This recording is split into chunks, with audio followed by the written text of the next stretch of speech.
Il est 14h15 à Paris, c'est l'heure de notre focus. Je vais vous emmener aujourd'hui en Ukraine. 3 ans se sont écoulés depuis le début des manifestations à Kiev qui ont conduit au renversement du gouvernement ukrainien. Où en est la lutte contre la corruption? Principale revendication des manifestants, on va s'interroger.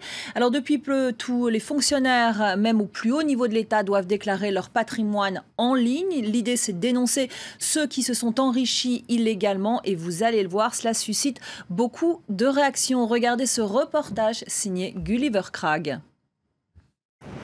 Officiellement, les membres du Parlement ukrainien gagnent 600 € par mois. D'où la surprise suscitée par les chiffres lorsque les députés ont dû déclarer leur patrimoine en ligne. Oui, je suis riche. J'étais homme d'affaires lorsque j'ai été élu. J'ai vendu mes actifs pour environ 5 millions de dollars et j'ai encore à peu près 15% de cette somme. Beaucoup de députés ukrainiens sont soupçonnés d'utiliser leur position pour s'enrichir. L'un des principaux alliés du président, Igor Kononenko, est accusé de chapeauter un système de corruption. Il a déclaré 2 millions d'euros en liquide, plusieurs luxueuses propriétés et 7 montres suisses. Le projet de loi sur la transparence n'a été adopté qu'à la 5e tentative. Certains ont essayé de le bloquer, comme Tatiana Donetsk. Alors que Donetsk et Kononenko ont déclaré des activités commerciales, la richesse d'autres est totalement inexpliquée. À seulement 27 ans, Andriy Lozovi a déclaré 4 montres suisses, 200 000 € en liquide, une collection d'art et comme seul revenu, son maigre salaire. Au total, rien que l'argent en espèces détenu par les députés s'élève à près d'un quart du budget de la défense en Ukraine. Dans le même temps, des camions comme celui-ci parcourent la campagne. Les bénévoles y recueillent des dons pour les soldats à l'Est, souffrant du froid et de la faim. Ici, les habitants contribuent avec bonne volonté, mais ils sont aussi amers. Les mots me manquent. Moi, je donne tout ce que je peux, et ces politiciens riches ne peuvent même pas faire un don de 5 hryvnias.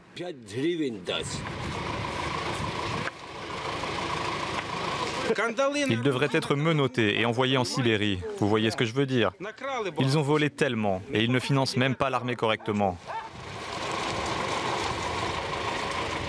Acier inoxydable, ma préférée. Vous trouvez que c'est cher? Et combien ça coûte? 7 000 $.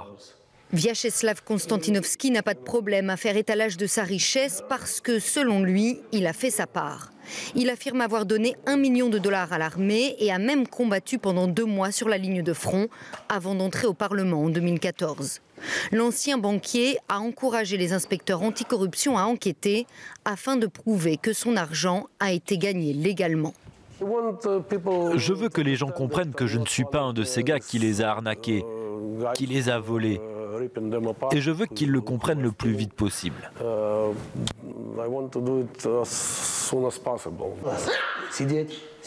Il espère que le système de déclaration en ligne aura un impact important.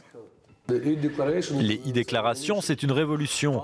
Les politiciens qui veulent prendre des pots de vin, ils comprendront bientôt que qu'est-ce qu'ils vont faire avec cet argent, où cacher leurs sous. Je pense qu'après toutes ces années, nous serons quittes, parce que moi j'ai dû travailler, j'ai payé des impôts. Et maintenant, eux, ils sont mal barrés. Mais est-ce vraiment le cas ? En 3 ans, depuis que les Ukrainiens se sont élevés contre la corruption, pas un seul haut fonctionnaire n'a été condamné. Les e-déclarations devraient aider le nouveau bureau anticorruption à identifier les cas suspects. Mais il y a un problème fondamental, le système judiciaire corrompu. Les juges et les fonctionnaires des tribunaux ont également rempli des déclarations. Pour ces militants, la priorité est de voir si les modes de vie des magistrats correspondent à leur salaire. Des juges sans patrimoine ou qui vivent modestement, ils sont l'exception. Il y en a très peu. À l'aide d'un drone, le groupe d'Oleg s'est lancé dans un projet, filmer les propriétés des juges. Très souvent, ils vivent largement au-dessus de leurs moyens, ce qui signifie, selon les militants, qu'ils acceptent sans doute des pots de vin. Cette demeure cossue appartient à une juge et son mari, administrateur judiciaire. À eux deux, ils gagnent moins de 2 000 €.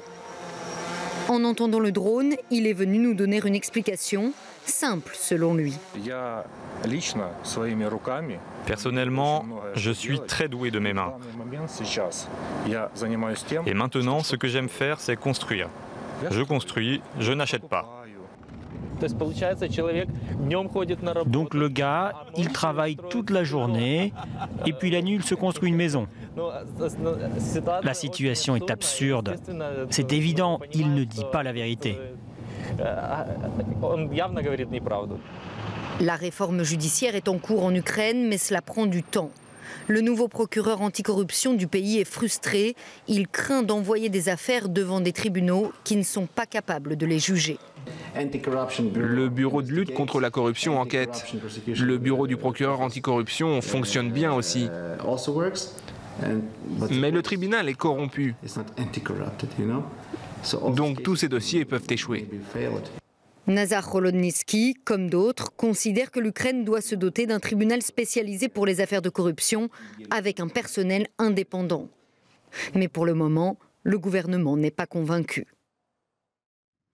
Et avec moi sur ce plateau, Annie Daubenton, bonjour. Bonjour. Vous êtes chercheuse indépendante, spécialiste de l'Ukraine, auteure d'un ouvrage qui s'appelle « Ukraine, l'indépendance à tout prix ». C'est très curieux, les résultats de ce test un peu transparence, de ces déclarations. On a assisté quand même à de nombreuses surprises. Oui, c'est ce qu'on appelle un paysage contrasté, c'est le moins qu'on puisse dire. C'est-à-dire que je dirais que là, on entre dans le dur de ce qui s'est passé il y a 3 ans. C'est-à-dire il y avait cette volonté absolument déterminée de la population d'en finir avec la corruption, volonté qui a été réincarnée par le nouveau pouvoir, disons, mis en place depuis un peu plus de 2 ans.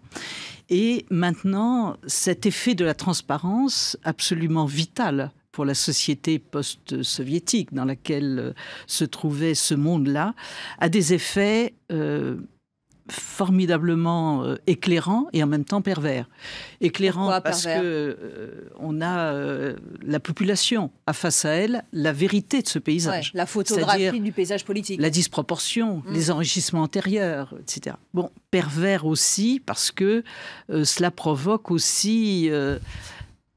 je dirais des convoitises. Quand on voit, par exemple, la réaction et la démission de l'ancien président de Géorgie, Saakashvili, qui est maintenant gouverneur, qui était gouverneur d'Odessa, c'est vrai qu'il y a là, dans son discours, un certain nombre de vérités absolument indéniables. Mais par ailleurs, quand il dit avec tout ce qu'il y a là, on pourrait refaire toutes les routes de l'Ukraine, etc., il y a quelque chose quand même de, en même temps, un peu démagogique qui, au fond, correspond à l'humeur de la société en ce moment, que l'on comprend totalement. Ouais. Le pays est en guerre, les soldats sont mal armés, mal habillés. Il y a une crise de la société totale qui a été mise en lumière ces dernières années, mais maintenant on a véritablement tout ce paysage et il est dur. Alors nous, on ne va pas faire de démagogie, mais il faut quand même signaler que depuis 3 ans, des efforts ont été entrepris pour tenter de lutter contre la corruption. Indéniablement. Qu'est-ce qui a été mis en place? Indéniablement. Écoutez, il y a eu, dans le domaine de la police, dans le domaine de la sécurité, une appropriation vraiment de ces secteurs-là qui est formidable. Des centaines de magistrats ont été démis. Voilà, les autres doivent repasser une sorte de préalable pour réintégrer les postes. Des nouveaux modes d'approche de la police citoyenne est mis en place maintenant dans plus de 20 villes du pays. Ce sont des choses qui sont quand même extrêmement importantes et très visibles pour la société, très proches de leur univers quotidien. Maintenant, dans le domaine bancaire aussi, énormément de choses ont été faites. Beaucoup de banques qui étaient absolument des parasites du système économique et qui s'enrichissaient aussi des probandes qui venaient d'un peu partout, ont été éliminées. Donc cet effort-là est indéniable. Maintenant, l'inquiétude actuelle, c'est effectivement le fait que depuis quelques mois, on peut le dire à partir du printemps dernier, d'importantes figures réformatrices se mettent un tout petit peu à l'écart du pouvoir. Ça, c'est inquiétant. 3 ans après la Révolution, quel bilan peut-on tirer sur le front de la démocratie ? Vous savez, ce que l'on peut dire de positif, c'est que quand même, et on le voit dans ce reportage, les contre-pouvoirs sont en marche. Oui, c'est-à-dire que les langues se délient quand même. Les gens osent parler, on le voit bien. Il y a la possibilité quand même même de s'informer par 1000 médias différents. C'est un pays, c'est absurde de dire ça, mais c'est un pays profondément démocratique. Vraiment, la terreur n'a pas encore frappé, c'est le moins que l'on puisse dire. Ça, c'est vraiment tout le côté positif. Maintenant, le côté négatif, je dirais, c'est que le conflit continue, la société est lasse, les difficultés économiques s'accentuent parce que ce que les gens avaient, même les humbles citoyens, je dirais, avaient quand même un tout petit peu sous leur matelas, aujourd'hui s'épuisent. Ils ont donné partout. D'ailleurs, c'est un de ces personnages interviewés qui le dit voilà, moi j'ai donné tout. Et maintenant, les gens véritablement raclent le fond et voient, et c'est le moment où sortent ces déclarations transparentes imposées par l'Union européenne. Hein. C'était une des impératifs, disons, de l'accord d'association et des accords avec l'Union européenne. Et tout ça, évidemment, donne l'ampleur de ce pourquoi il s'était battu il y a 3 ans, sans voir l'ampleur du désastre, si je puis dire. Sur le front de la diplomatie, est-ce que vous n'avez pas le sentiment que cette question, finalement, de la corruption permet, dans une certaine mesure, aux pays occidentaux de se, entre guillemets, dédouaner de cette question ukrainienne? Écoutez, on est dans une conjoncture internationale extrêmement difficile pour l'Ukraine, puisque véritablement les candidatures qui pour l'instant émergent sont très favorables plutôt à la Russie de Poutine, hein, c'est-à-dire plutôt au Kremlin, et plutôt à une levée des sanctions. Donc c'est vrai qu'on peut regarder avec quand même un peu de suspicion le fait qu'il y ait tant de voix qui s'élèvent en disant mais c'est terrible, regardez, c'est un pays corrompu. Ce qui quelque part est absurde parce que si on ne dealait qu'avec des pays non corrompus, déjà la Russie en ce domaine ferait un très joli score. Donc c'est vrai que là il y a une manière, les accords de Minsk pour l'instant sont dans l'impasse, le pays est toujours en guerre, il y a tous les jours des morts, on en est à plus de 10 000 morts maintenant, il faut bien voir ça, 1 million de réfugiés. Ces milliers de réfugiés, ça aussi, ça pèse sur la société.